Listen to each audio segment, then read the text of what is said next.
Translation, principles, and style.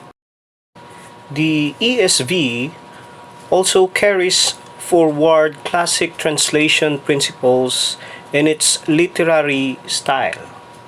Accordingly, it retains theological terminology, words such as grace, faith, justification, sanctification, redemption, regeneration, reconciliation, propitiation.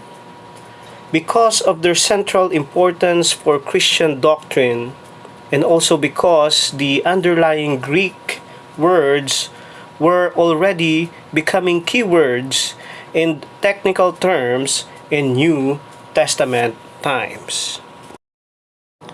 The ESV lets the stylistic variety of the biblical writers fully express itself, from the exalted prose that opens Genesis to the following narratives of the historical books, to the rich metaphors and dramatic imagery of the poetic books, to the ringing rhetorical indictments in the prophetic books, to the smooth elegance of Luke, to the profound simplicities of John, and the closely reasoned logic of Paul.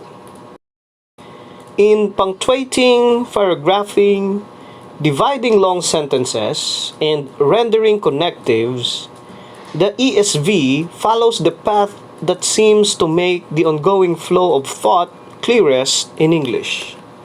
The biblical languages regularly connect sentences by frequent repetition of words such as and, but, and for, in a way that goes beyond the conventions of literary English.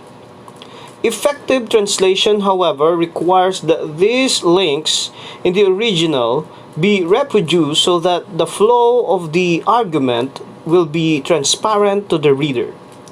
We have therefore normally translated these connectives, though occasionally we have varied the rendering by using alternatives such as also, however, now, so, then, or thus, when they better capture the sense in specific instances.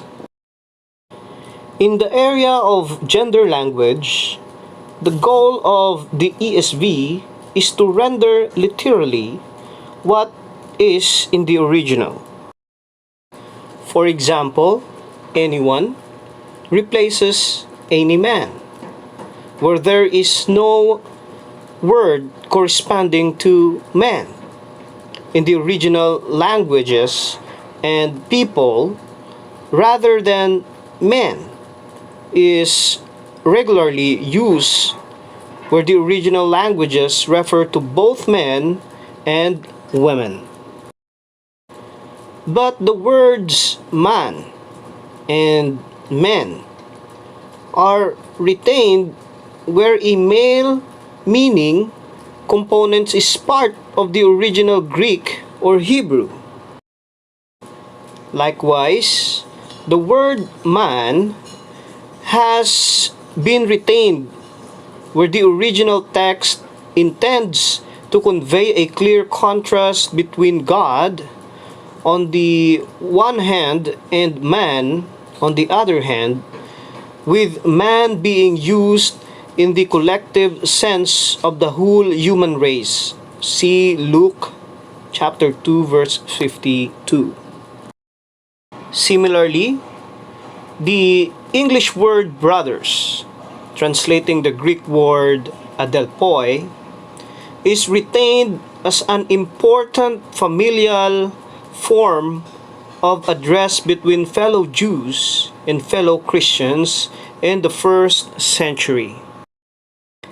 A recurring note is included to indicate that the term brothers, adelphoi, was often used in Greek to refer to both men and women, and to indicate the specific instances in the text where this is the case.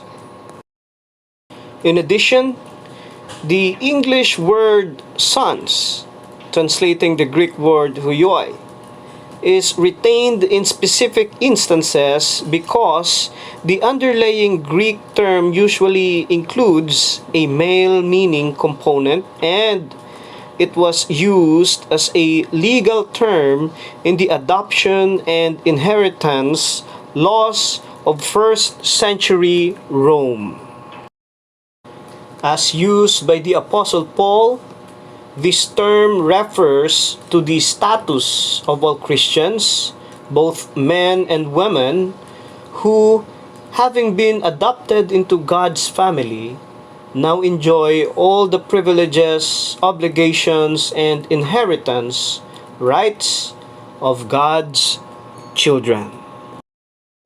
The inclusive use of the generic he has also regularly been retained because this is consistent with similar usage in the original languages, and because an essentially literal translation would be impossible without it.